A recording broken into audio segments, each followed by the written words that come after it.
Touring cars has been a Paul Manuel benefit. Will it be this way again? We get set for the third and final round. It is Manuel on pole position. Alongside of him, his young teammate, Mac Peach, in grid position 3 there. Watch for car number 9, the courtesy Ford of Bruce Robb. We're on board here with Peter Van Brugel, the number 4 Commodore. He sits in grid position 4. Just up ahead of him is Manuel, and there is young Mac Peach, certainly the find of the V8 Tourers this season. We're on board, though, with the man of the moment. He made a clean sweep at Pukekohe. He looks to do it again here at Teretonga, the motor-up Super Freight mobile tuning car of Paul Manuel as they get set to go in this, a 10-lapper. Manuel gets out in front in the VT. Right in behind him is teammate Peach. Then we go back to Van Brugel. What's due for car 69? That is Michael Tom. Oh, just got a bit of a hit there from Bruce Robb in the courtesy Ford, the AU Falcon. But this man is ever dominant, as he has been in the previous 2 races. We're on board here taking the Dick Smith Electronics pictures with Michael Tom, currently sitting in 4th place. Ahead of him is Van Brugel in the Prestige Motorsport Tracer construction car. That's the car that won the Liquor King Drive Safe 500 with Ashley Stitchbury. And just up ahead of them, it's the 2 motor-up cars, Mac Peach and the leader, Paul Manuel. On board here with Van Brugel as he gets up and close to Peach as they come down into the loop. Across the start-finish line they go, approaching speeds of coming up to, I would think, 200 kilometres an hour, and then down through the 4-speed gearbox and onto the brakes hard for this very, very challenging loop at the back end of Teretonga.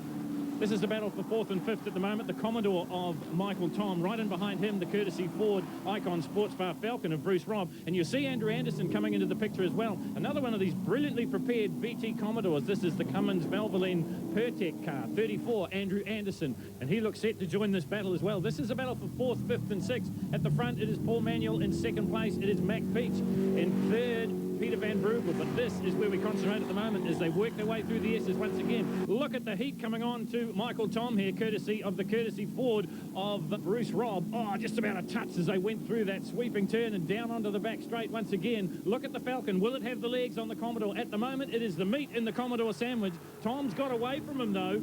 Watch for number 9 to come back. Through the loop they come now. Michael Tom in the older model Commodore. Right in behind him, the AU Falcon of Bruce Robb. And then we go back to the VT. Oh, and Bruce Robb's in all sorts of problem. Can he get it back? No, he can't. Fishtailing left and right. And off the circuit goes Bruce Robb from Palmerston North. The courtesy Ford, well, he keeps it going. Or does he? Round and round he goes. Can he get the car back onto the racetrack? It's all about points. Have a look at it on the replay. It goes left. It goes right. He looks like he's going to get it back. And then it's gone for good. This is a fast part of the circuit. And lucky and good car control for Bruce Robb because he managed to keep it away from the rest of the traffic. More importantly, he kept the car running and gets back to the field. Meantime, at the top of the field, it is still Manuel from Peach, then Van Brugel. So Commodores 1, 2, 3 and 4 make it 5 because the VT of Andrew Anderson now starting to hound Michael Tom as they work their way through the Castrol S's once again. 10-lap races here at Teretonga. The big crowd absolutely loving it. Caught in a bit of no man's land there is Peter Van Brugel. He's currently 3rd. 4th is Tom. 5th is Anderson. And in 6th place, it looks like it was Dunedin's Michael Wallace. Down through the section they call the Brickyard here at Teretonga.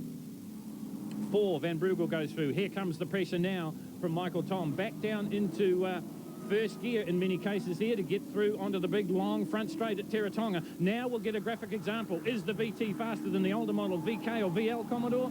Certainly you'd have to agree if you look at the style of the race leader 15, Paul Manuel, the motor-up car. It has been absolutely dominant here today, as it was at Pukekohe in the first round of the Dunlop Tyres V8 Tourers. This battle continues for 4th and 5th.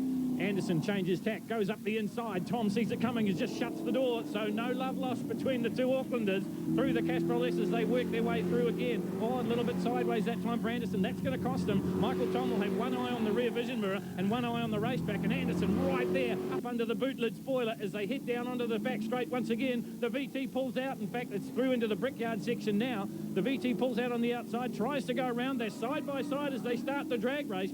So many people have said the older cars are faster, and that's the way it looks at the moment. We're on board here with Michael Tom, rocketing down the front straight at Teretonga. Watch out of the right-hand side of your picture. Will we see the flash of white that is the Cummins Valvoline Pertec Commodore of Andrew Anderson? He's going to be a brave man if he tries it round here. The loop at Teretonga, very, very fast. Hard on the drivers, hard on the cars. Michael Tom holds on to 4th place at the moment as they head into the Castrol S's. And Anderson's got to be content to follow just... And there he goes! Up the inside goes Andrew Anderson. Well, they must have been side by side going through the loop. Fantastic stuff from the man from Huapai. So Andrew Anderson now into 4th, Michael Tom back into 5th, and it is Mike Wallace from Dunedin in 6th place. Back on board here with Tom taking the Dick Smith pictures. Anderson fighting for all his worth. Oh, was there a touch there? Michael Tom, all aggression as he's known for here in the Hydrolink Commodore, gets in the front again, and Anderson's gone wrong. I think he might have got a touch from Wallace, but he's gone off. And once again, on this very high-speed 2.5 kilometre circuit at Teretonga, that is a very high-speed spin.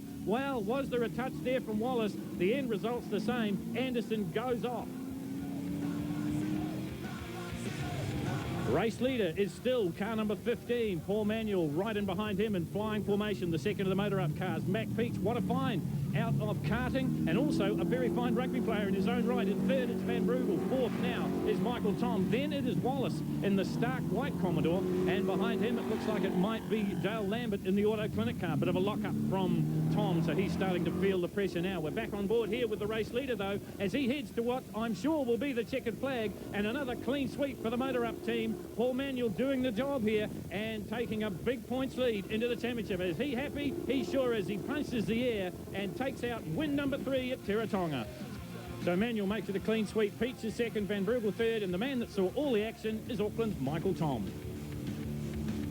Oh yeah, that was a hell of a lot of fun, but the new cars seem to be a lot quicker down in the sweeper than I can get mine to go, so, yeah, no, I didn't touch him or anything, he did that all by himself. But He got it pretty close to you a couple of times. yeah, he gave me a little tap on the back, but, you know, that's between friends, you know, no big deal. So look at the points after 2 rounds. Paul Manuel has a comfortable lead from Michael Tom, Mac Peach and Andrew Anderson.